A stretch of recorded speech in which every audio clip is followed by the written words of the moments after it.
Hey guys, welcome back हो गया है चैनल पर। तो बात करेंगे दीपिका शुएब की पीआर के ऊपर कि दीपिका शुएब की पीआर क्यों इतना ज़्यादा एक्टिव हुई है। सबसे पहले थैंक यू सो मच कल की वीडियो को इतना ज़्यादा प्यार देने के लिए, इतना ज़्यादा समझने के लिए। तो जो कल जो सिनेरियो था, जिस चीज़ पर मैंने बात की थी, शायद उन चीज़ों को आप नहीं समझ पा रहे होंगे। तो मेरा जो दूसरा चैनल द थर्स्टी भी, मैंने वहाँ पर क्लियर कर दी हैं, चीज़ें सॉर्ट आउट हो गई हैं। तो उन सब चीज़ों को मैंने क्लियर कर दिया, आप जाकर वहाँ पर देख सकते हैं। लिंक कैसा होगा तो मैं इधर पोस्ट वगैरह कर दूँगी, तो आप जाके देख सकते हैं। ठीक है, तो चलो जी, अब हम बात करते हैं दीपिका शुएब की पीआर के ऊपर कि दीपिका शुएब की पीआर क्यों इतनी ज़्यादा एक्टिव है और इतना ज़्यादा क्यों अचानक से जो है उनकी पुरानी वीडियोस, अगर आप देखो तो मुझे इनकी बहुत सारी पुरानी वीडियोस रिकमेंड हो रही है। 3-3 साल पुरानी वीडियोस मुझे इनकी रिकमेंड हो रही है, इनके शॉर्ट्स रिकमेंड हो रहे हैं, इनके मतलब सारे वो जो मीडिया पोर्टल्स पे जो चल रहे होते हैं ना, वो सारी चीज़ें मुझे अचानक से रिकमेंड हो रही हैं, जो कि 6-6, 8-8 दिन भी पुरानी है, बट मुझे रिकमेंड होना शुरू हो गई हैं। अब वो ऐसी क्या इन्होंने पीआर किया है या क्या है, चलो जी, वो पीआर तो उनकी चल ही रही है, वो सारी चीज़ें तो साइड में उनकी चल रही हैं। जो भी मीडिया पोर्टल्स हैं उनके साथ जो इनकी पीआर है, जो उनको दिया जा रहा है, मतलब वो जिस तरीके से, अगर आप देखो तो सर्जरी के ऊपर बात कर रहे हैं कि अगेन सर्जरी है, अगेन इनकी सर्जरी हो रही है, तो वो सब कुछ तो साइड में चल ही रहा है। अभी एक और नई पीआर आई है, पीआर मतलब कि कमेंट सेक्शन वाली, जो कि सना खान का एक शो आता है, अगर आप सना खान को जानते होंगे, जो कि टीवी इंडस्ट्री की ही, टीवी इंडस्ट्री नहीं, फिल्म इंडस्ट्री, बॉलीवुड इंडस्ट्री की जो एक अदाकारा रही है सना खान, वो जिस तरीके से उसने अपने आप को चेंज किया और उसके बाद जो वो पॉडकास्टिंग वगैरह करी, उसके पॉडकास्ट भी बहुत ज़्यादा मतलब अजीब होते हैं। देखो, ऐसा कोई जज वाला सीन नहीं है, लेकिन आपको उस दिन भी मेरी इस बात को लेकर काफ़ी सारे लोग जो है वो नाखुश हो गए थे। देखो, मैं ये चीज़ पहले थोड़ा सा इधर क्लियर कर दूं कि मसला ये नहीं है कि वो नॉन मुस्लिम बुला रही है, बिल्कुल नहीं, क्योंकि ये एक जो है वो रिलीजन त्यौहार है, रिलीजन त्यौहार नहीं है, एक रिलीजन महीना है। आप उसके अंदर नॉन मुस्लिम भी उस चीज़ को सेलिब्रेट कर रहे हैं, नॉन मुस्लिम भी उसकी इज्जत कर रहे हैं, अच्छी बात है, ये कोई बुरी बात नहीं है। नॉन मुस्लिम को बुलाना बुरी बात नहीं है कि मैं बोलूँ नॉन मुस्लिम को बुलाना ही नहीं चाहिए। ये लोग अपना शो क्या बता रहे हैं कि हम उससे दीन सिखा रहे हैं, हम उससे इस्लाम की बातें सिखा रहे हैं। तो अगर आप किसी ऐसे नॉन मुस्लिम, अब नॉन मुस्लिम इस्लाम को कैसे जानेगा, मुझे ये बता दो। क्या वो जानता है मतलब रमज़ान में क्या बरकत है, क्या नहीं है? नहीं जानता ना। जब आप सीख के लिए बुला रहे हो, जब आप सीखने के लिए बुला रहे हो, क्या होता है कि जब जाहिर सी बात है, मैंने रश्मि की आपको मिसाल दे दी थी कि रश्मि देसाई जब आई थी, जिन कपड़ों में वो आई थी, क्योंकि उसको इन सारी चीज़ों का इतना कोई खास अंदाज़ा नहीं था, तो वो कितना ट्रोल हुई ना, कितना कॉल आउट हुई। तो यही बोला कि आप ऐसा काम रमज़ान के उस पर क्यों कर रहे हो? आप डेली बेसिस पर आप ऐसे ही किसी को बुला लो, आप पूरे 12 के 12 महीने पॉडकास्ट करो, इंटरव्यू करो और आप उसमें सबको बुलाओ, कोई आपको कुछ नहीं बोलेगा। आप उसमें फिर रमज़ान से रिलेटेड बात करो, आप एक मखसूस शो बनाते हो रमज़ान के टाइम पर। वैसे ही रमज़ान ट्रांसमिशन के तो मैं काफ़ी जो है वो उन सब चीज़ों के अगेंस्ट रहती हूँ। ये नहीं कि ये 1 महीने का मुसलमान नहीं, ये जो रमज़ान का खास नाम लेकर और काम वो किए जा रहे होते हैं जो आप नॉर्मल ज़िंदगी में भी कर रहे होते हो, लेकिन सिर्फ इसमें आपको रमज़ान का नाम ले देना होता है और 2 बातें रमज़ान की ऐड करके बाकी सारी दुनिया में बातें करनी है। तो ये क्या है? ये तो मजाक ही है ना, मजाक ही एक तरीके का। तो बात ये है कि आप नॉर्मल डेज़ में रमज़ान के ऊपर बात करो, इस्लाम के ऊपर बात करो, इट्स ओके, लेकिन आप यहाँ पर रिलीजन की बात कर रहे हो और एक रिलीजन बेसिस पर आप एक शो बना रहे हो और उस शो में आप नॉन मुस्लिम को बिठाकर उनको ट्रोल करवा रहे हो। जस्ट दैट्स इट, मतलब आप उनको सिर्फ ट्रोल करवा रहे हो, सिर्फ वो कॉल आउट हो रहे हैं अपनी चीज़ों के ऊपर। और ये जो सेलिब्रिटीज़ भी आ रहे हैं, मुझे तो इन सेलिब्रिटीज़ का भी समझ में नहीं आ रहा है, जिनको रमज़ान में सहरी से रिलेटेड उनको कहानी याद है, उनको गुड्डे से कहानी याद है कि हम गुड्डे खाते थे। रमज़ान का मतलब सिर्फ खाना पीना तो नहीं है ना।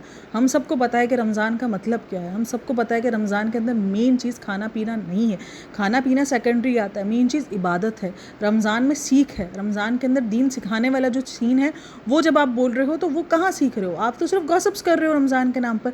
शुरू में 5 मिनट की किसी बात को लेकर आप उसको रमज़ान ट्रांसमिशन नहीं बोल सकते। आप उसको ये नहीं बोल सकते कि हम रमज़ान सिखा रहे हैं, हम आपको दीन सिखा रहे हैं, आप ये नहीं बोल सकते हम आपको रमज़ान का अदब सिखा रहे हैं। ये चीज़, इस चीज़ पर मैंने कॉल आउट किया था। आई थिंक मैं इन सब चीज़ों पर आपको क्लियर कर चुकी हूँ। नॉन मुस्लिम को बुलाना कोई बुरी बात नहीं है, बुलाओ, बिल्कुल आप उनसे पूछो, उनकी भी बहुत सारी मेमोरीज होंगी रमज़ान में, बहुत कुछ होगा, लेकिन फिर आप उसको दीन सिखाने का नाम नहीं लो कि हम दीन सिखा रहे हैं।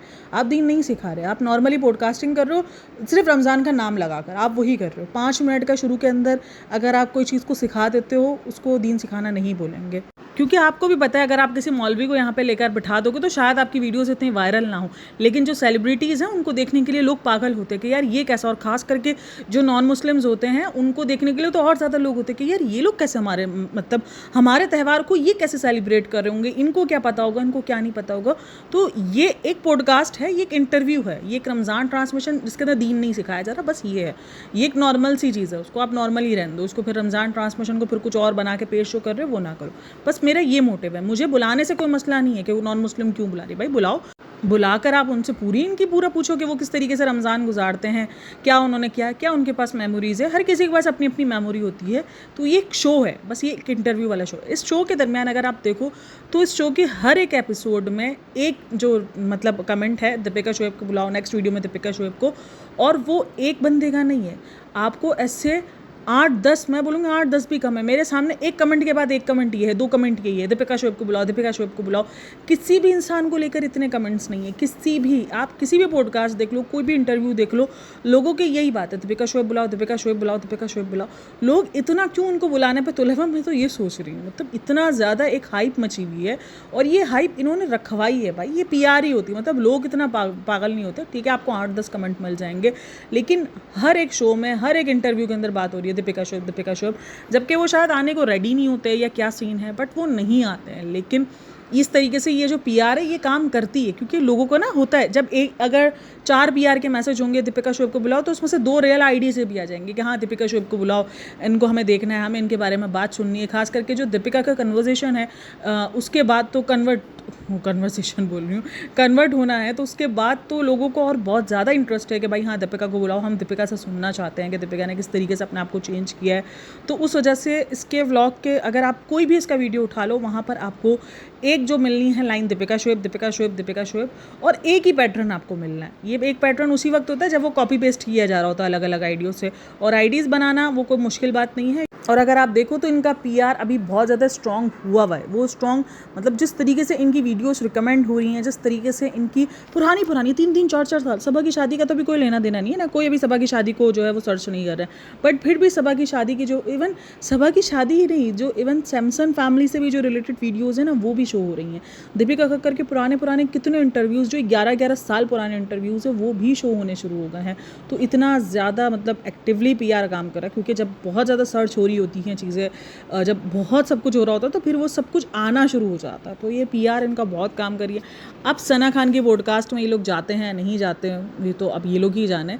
और सना खान के पॉडकास्ट पे भी बहुत कुछ डिस्कस होता है। एक तो इन्होंने जो है ना अभी रिसेंट थोड़ा सा जॉइंट फैमिली के सिस्टम पर कहा है। अच्छा, यहाँ पर थोड़ा सा मैंने 2-4 कमेंट्स देखे, इसलिए मैंने कहा इस चीज़ को क्लियर कर दूँ कि जॉइंट फैमिली सिस्टम इस्लाम में तो नहीं है, आप ये गलत प्रमोट कर रहे हो। अच्छा, इन्होंने यहाँ पर इस्लाम का नहीं नाम लिया कि इस्लाम में ये चीज़ का है। हाँ, इन्होंने कहा कि अल्लाह ताला ने जो है वो बहुत अच्छे रिश्ते बनाए हैं, ये बहुत जो ना एक अच्छा सिस्टम है, मतलब जो सारे लोग हैं वो एक बड़ी फैमिली, एक बहुत अच्छा है। लेकिन उन्होंने इस्लाम का नाम नहीं लिया, क्योंकि मैंने वो पॉडकास्ट सुनी है कि इस्लाम में इस चीज़ की इजाज़त है, सॉरी, इस्लाम इस चीज़ का हुक्म देता है, क्योंकि जॉइंट फैमिली सिस्टम हमेशा जो है एक कॉन्ट्रोवर्शियल बात रही है। क्योंकि कुछ लोग कहते हैं नहीं ये चीज़ है, कुछ लोग कहते हैं कि नहीं पूरा हक है, क्योंकि जो रिश्ते हैं उसमें देवर का, जेठ का, ये सब नामहरम रिश्तों में आ जाता है। तो इस वजह से जो मतलब साथ रहने वाला कॉन्सेप्ट है वो नहीं दिखाया जाता, क्योंकि जॉइंट फैमिली में ज़ाहिर सी बात है आप साथ रहोगे, और उस वक्त आपको हर वक्त पर्दा करना, हर वक्त जो है वो साथ रहना पॉसिबल नहीं होता है। लेकिन अब क्या हुआ है दरअसल, इस चीज़ का ना लोगों ने अब नॉर्मल जो पर्दा नहीं भी करते ना, उन्होंने भी ले लिया कि नहीं हमें जॉइंट फैमिली को जो मना किया गया है ना, उसकी वजह यही है कि पर्दे का सीन होता है, बेपर्दगी होती है, आप देवर जेठ हैं, तो उस चीज़ के साथ एक रहना मुश्किल हो जाता है, ससुर होते हैं, तो उन सब चीज़ों के साथ एक रहना मुश्किल हो जाता है। तो इसलिए जॉइंट फैमिली को, एक औरत को सुकून देने के लिए, एक औरत को मतलब रिलीफ देने के लिए जॉइंट फैमिली सिस्टम का मना किया गया है। और ना एक औरत पर यह फ़र्ज़ है कि भाई वो अपने ससुराल वालों को लेकर मतलब पिसती रहे, सब कुछ वो उनका सहे, ऐसा कहीं भी कोई हुक्म नहीं है। हाँ, आप इस चीज़ का नाजायज़ फ़ायदा, क्योंकि इधर ना हमारे इधर इन सब चीज़ों को ना अब एक बना दिया गया है, औरत को सिर्फ ससुराल में ना रहने का मतलब इस्लाम याद है, और मर्द को जो इस्लाम याद है वो 4 शादियों का याद है, यही चीज़ कर दी गई है। उसके पीछे बहुत सारे रीज़न्स होते हैं। देखो, सिर्फ साथ ना रहना ठीक है, वो चॉइस है आपके पास, कोई ऐसा आपको कोई ज़बरदस्ती नहीं कर सकता, लेकिन उसके बाद एक मर्द पे बहुत बड़ी रिस्पॉन्सिबिलिटी भी आती है कि उसको बैलेंस भी करके चलना है, क्योंकि वो अपने माँ बाप को भी तनहा नहीं छोड़ सकता ना, उस पर फ़र्ज़ है अपने माँ बाप की खिदमत भी, उस पर फ़र्ज़ है अपने माँ बाप की भी सिचुएशन, उसको संभालना उसका फ़र्ज़ है, वो सारी चीज़ें तो वो देखना पड़ता है। फिर ये सब भी होता है, सिर्फ ऐसा नहीं है कि आप ये समझो कि भाई इस्लाम में इजाज़त है अलग होने की तो मैं अलग हो जाऊँ, फिर माँ बाप का क्या होगा, माँ बाप भी तो है ना, उनको भी तो देखना है आपको, तो वो सब कुछ आपको सोच समझ के फ़ैसले करने होते हैं। तो ये बहरहाल, तो इन्होंने यहाँ पर इस्लाम से रिलेटेड इस चीज़ को नहीं जोड़ा है कि इस्लाम में ये हुक्म है। हाँ, उसने वो बताया कि ये जो सोसाइटी का, उसने एक तरीके से बताया कि ये जो निज़ाम सारा है तो साथ में रहने का, तो उसमें बरकत है, ये है, लेकिन ये सब कुछ शायद ना कभी कभार जब मैं ये सारी चीज़ें सुन रही होती ना, ये ज़्यादातर किताबी बातें होती हैं, क्योंकि 90% फैमिलीज़ ऐसी नहीं होती है। साथ रहने पर बहुत सारे मसले और झगड़े हो रहे होते हैं। इवन सिर्फ पैसा नहीं होता, बहुत सारे मसले होते हैं, छोटी छोटी सी बातें भी जो है वो दिल में कड़वाहट का ज़रिया बन जाती है। तो बहुत कुछ होता है।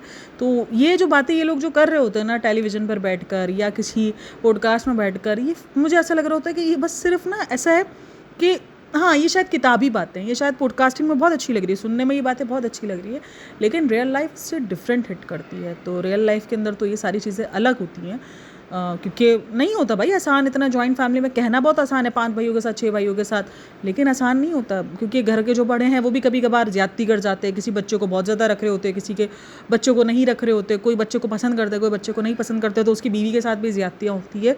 तो जॉइंट फैमिली सिस्टम का जो ये बता रहे थे वो एक बहुत पॉजिटिव साइड बता रहे थे, लेकिन उसके बहुत ज़्यादा नेगेटिव इम्पैक्ट भी हैं। वो भी चीज़ें आपको डिस्कस करनी चाहिए, दोनों चीज़ें डिस्कस करनी चाहिए कि हर घर में सेम ऐसा नहीं हो रहा था जो आप बता रहे होते हो, हर घर में नेगेटिव चीज़ें भी हो रही होती हैं। तो उसका भी तो जरिया बताओ ना कि जब वो बंदे ऐसा कुछ फेस कर रहे हो तो वो क्या करें।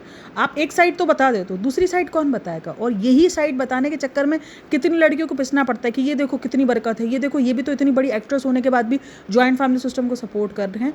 यही होता है, आप उसके साथ दोनों चीज़ों को बताओ ताकि ये ऑडियंस जो है वो पिसे ना, जो दूसरी औरतें इस सब चीज़ों में पिसती है ना वो पिसे ना, ये औरतें पिसना। दीपिका कक्कर के साथ भी यही मसला है, दीपिका कक्कर को लेकर जो दूसरी औरतें ना वो पिसना शुरू हो गई थी कि ये देखो ये परफेक्ट बहू है, ये देखो ये ऐसी है, ये देखो ये ऐसी सेलिब्रिटी होकर ये सारी चीज़ें कर रही है, तो तुम क्यों नहीं कर पा रही। तो यही रियलिटी है, आपको रियलिटी फिर पूरी बतानी चाहिए, आधी अधूरी बताकर दूसरों की ज़िंदगी को ना परेशान करो। खैर आप लोग का क्या कहना है इन सब मुझे लाजमी बताइएगा। बाकी वीडियो अच्छी लगी हो तो like share and subscribe my channel. मैंने पॉइंट थोड़ा सा क्लियर करने की ट्राई की है कि मैंने वो जो पॉडकास्ट में बात कही थी वो इस बेसिस पे कही थी। मुझे कहीं भी नॉन मुस्लिम को बुलाने से कोई इशू नहीं है भाई, जाहिर सी बात है, आप बुलाओ, आप उनसे पूरी बात करो, रमज़ान से रिलेटेड बात करो। इवन मैं तो फरहाना भट्ट की भी अगेंस्ट थी। फरहाना भट्ट तो मुस्लिम है ना, क्योंकि उसको क्या, उसको पार्ले जी पता था, वो पार्ले जी नहीं, वो कौन सा बिस्किट था जो दूसरा गुड्डे वाला, वो गुड्डे वाली मेमोरी और ये सब शेयर कर रही है। तो ये क्या था भाई, ये एक नॉर्मली इंटरव्यू था जो आप गॉसिप्स कर रहे थे बैठकर, इसको आप गॉसिपिंग में ही लोगे। खैर अपना बहुत सारा ख्याल रखना, मिलते हैं नेक्स्ट वीडियो में, तब तक के लिए टेक केयर, बाय बाय, अल्लाह हाफिज़।